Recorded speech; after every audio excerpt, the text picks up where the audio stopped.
President John Dramani Mahama has made changes at the National Security Council Secretariat. In a statement signed by Information and Media Relations Minister, Director BNI Yao Donko has been appointed Acting National Security Coordinator, and his deputy, Mr. Pius Awalinga, takes over the helm of affairs at the Bureau of National Investigations as Acting Director. The changes, according to the release from the presidency, come into effect from the 12th of May 2014, and also one person has been confirmed dead after a pipeline transporting fuel from the harbour to Tema Oil Refinery exploded. Firemen from the Ghana National Fire Service have managed to control the fire.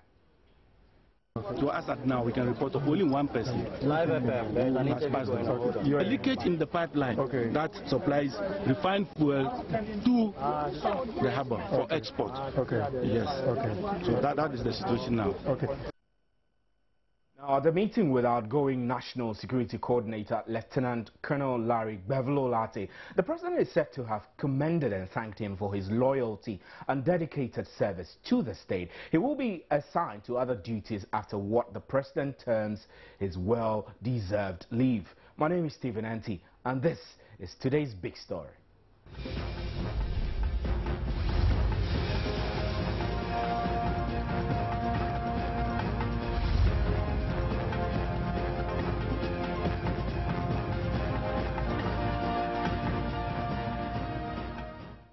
Gbevlo Lartey was recently in the news for his most controversial role in pulling down a tall post at the Gbevlo entrance of the University of Ghana. Many individuals and civil society groups questioned the approach adopted by the national security, and some even cast fears of a return to the revolutionary era of disregard for rule of law. After almost 8 years in office since his appointment under the late president, the question is, what legacy is Gbevlo Lartey leaving behind? Let's get onto the telephone line now and do some analysis. Dr. Langbom Beme is with UTAG at the University of Ghana. Good evening, sir, and thanks for joining us on today's big story. Good evening, my brother. So, I beg your pardon. So here we are, Gbevlo Lartey has been reassigned. That must be making you smile, considering the fact that the university and UTAG in general were not exactly excited about his role in pulling down that toll booth, that toll gate at the university entrance. Yeah, so fine. But if I have you right, the issue was very simple. A number of us here on University of Ghana campus and outside Ghana even petitioned for his removal for the singular act that he carried out on that day. UTAG on its part sent out a statement, and we were very clear. Based on principle, we felt that act was needless in the 21st century. We didn't need those kind of things. You don't come into a community under the cover of darkness, pull down structures and sneak out. In fact, we were so much alarmed that our statement even stated that we were living in fear and panic because we didn't know what would happen. Well, we thought if anything at all, whoever was worried about that toolbox needed to instruct the university management or engage the university management so that they get a way forward. Not that you would have given out a directive, would have communicated with them, would have given any notice.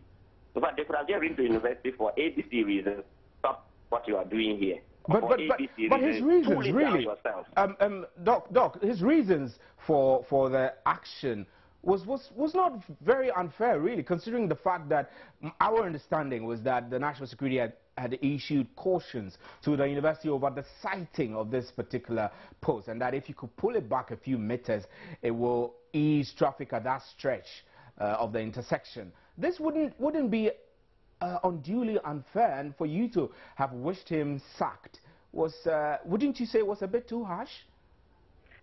How harsh will it be compared to what he did to us? Do you know that morning how people felt, what people thought of, how people went about their duties?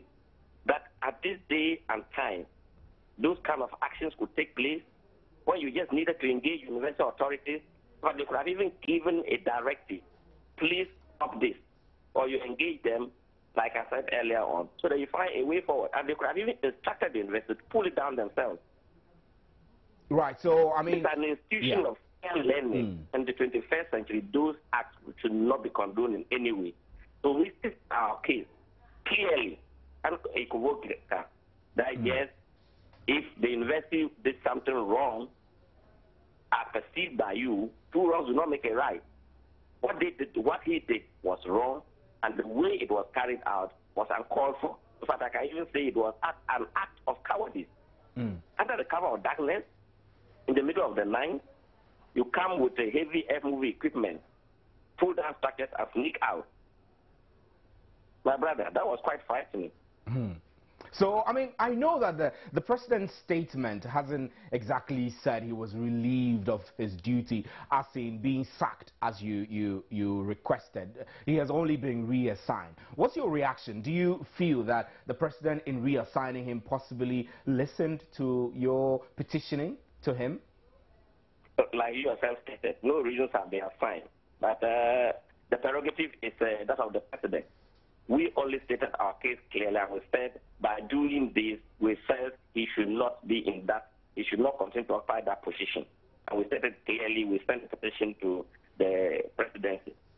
No reasons have been given, whether our petition even played a role in this or not. We don't know. We stated our case and let everybody know that, yes, we said what he did was wrong, and therefore he shouldn't continue to occupy that position.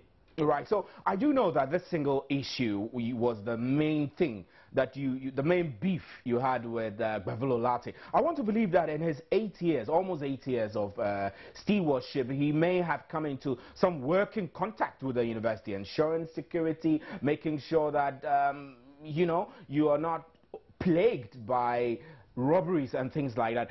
Can you tell us if you had any other working relationship with this man? Oh, yes. As a union leader for UTAG, I had a couple of meetings with him when it came to maybe labor issues, negotiations. Yes, me as a person and UTAG. But the university as a whole, university management would be in the better position to address that. I cannot talk for them. And so would you be in a position, apart from this single one which you were against, would you be in a position to, say, assess the role you had with, the relationship you had with him, use that to assess whether you thought he did his work well? I'm not in a position to assess that. Because when we met, we had specific issues to discuss, and we did exactly that. Right, so technically it just means that the university, you're speaking for UTAG, so technically means that UTAG is quite pleased with the decision of the president to reassign Gbevlo Lartey. My brother, frankly speaking, there's nothing to be pleased about. He carried out, he did something that was wrong, and we needed to let him know that what he did was wrong. And that is exactly what we did. Reassigning him or moving from that position, there's nothing to be pleased about. Right. We just want everybody worldwide to know that these kind of acts should not be condoned. We won't entertain them anymore. Right. Thank you very much. Dr. Langbom Bime is representative president of UTAG. The